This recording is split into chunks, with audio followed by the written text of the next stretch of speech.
but it's none of your business. So, what's up mga lods?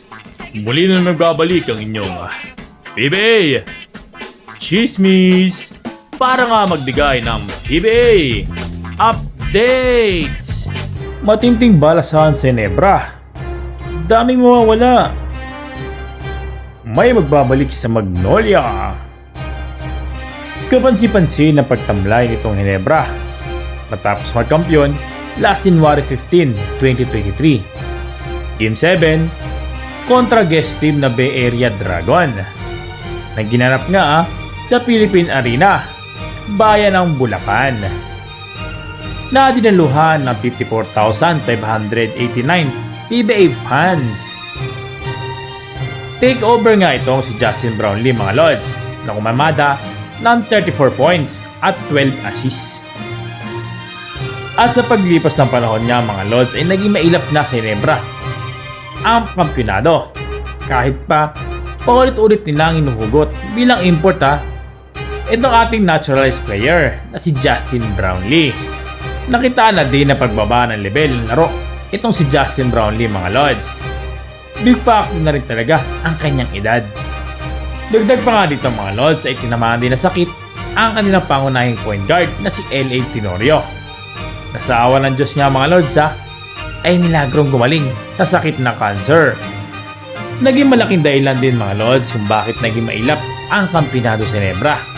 Buhat ng mai-trade ito sina Christian Stan Haniger at Stanley Pringle. Napawang big core nga ni Coach Tim Cone. Kapalit nga nila Stephen Holt, Isaac Go at ang third overall pick na si RJ Abarientos.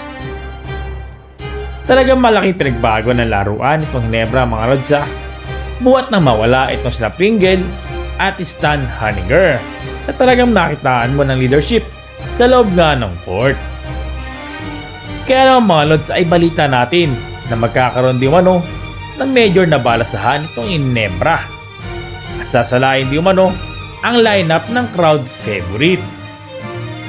Makikiala na daw ito si Boss Al Francis Chua na unang suggestion nga daw mga lods ay itapon ito si RJ Abarientos. Kapalit niya ng isang big man at go-to guy. Posible daw i-offer itong si RJ Abarientos at Algen Mariano mga lods para makakuha ang serbisyo nila Cade Flores at Joshua Monson. Mukhang okay din to mga lods. Monson plus Flores.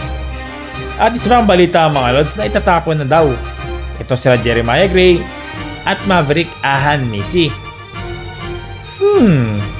Mukhang seryoso na ang Ginebra mga lods sa pagpapalakas ng kanilang lineup. Tingin nyo mga lods, okay kaya ang move na ito? Baka naman iiyak na lang ulit itong mga fans ng Ginebra.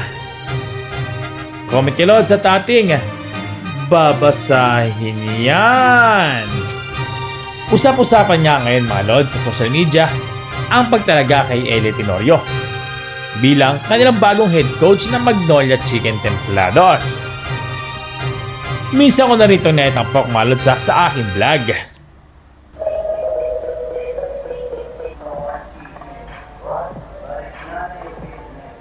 Oh, what's up mga lods? Muli na nagbabalik ang inyong PBA Chismis para nga magbigay ng PBA update. Coach Yeng may mangang napahayag sa Ginebra at converts. Dating star player ng Ginebra, bagong coach ng Magnolia. And trade updates tayo mga lods magbibigay tayo ng trade updates.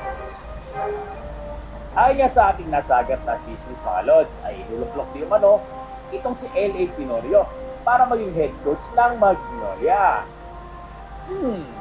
Mukhang okay din to mga lods. Sounds good, di ba? Mas okay na rin ang sumubok ng bago kesa naman magstay pa sa walang pagbabago. Kaya wala na ispatarit na si L.A. Tenorio mga lods at kalat na sa social media ang mga larawan kasama si Jimmy Alapag sa Sacramento Kings. Kumukuha kaya ng coaching style sa US. Para sa mga hindi nakakala mga lods na ito si Coach Jimmy Alapag ay isang development coach para sa NBA team na Sacramento Kings. Balik tayo kay LA Tinorio. Kung totoo man ito mga Lods, ay goods to lalo na sa Magnolia.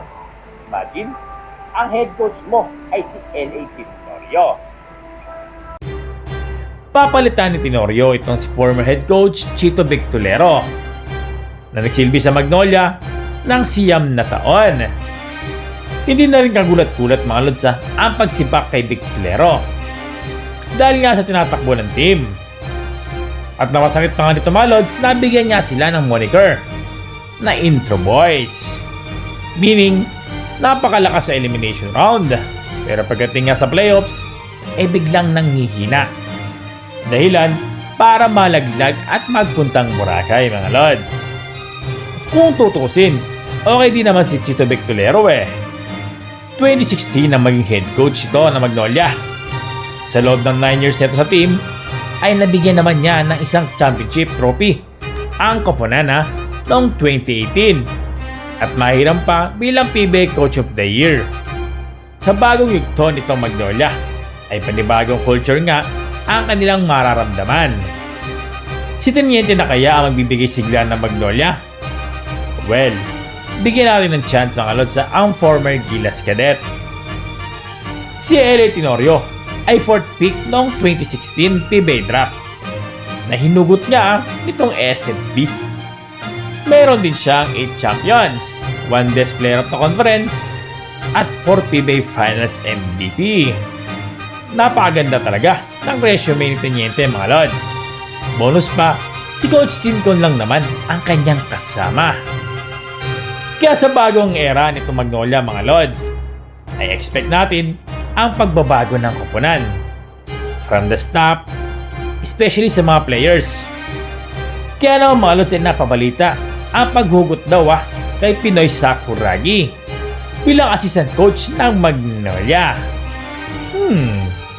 LA Tinorio plus Pingree sa Magnolia mga Lods. Ang solid nun. May LA ka na, natutukan ng guards. Plus, may Pinoy Sakuragi naman ang nakatoka sa mga big man. Big boss nga ito mga Lods pag nagkataon. Excited ako mas ma-improve pa itong si James Laput. Nasasayangan ako kasi naman bibihira lang ditong height sa PBA. Expect na rin natin mga Lods ang pagbabalasa ng lineup nila. Tingin niyo mga Lods, sino kaya ang dapat i-retain ng team? Sino ang dapat alisin? Okay kaya ang move na ito? Paano tatanggapin na Magnolia ang Teniente ng Ginebra? Comment ka Lods at ating pag-uusapan niyan.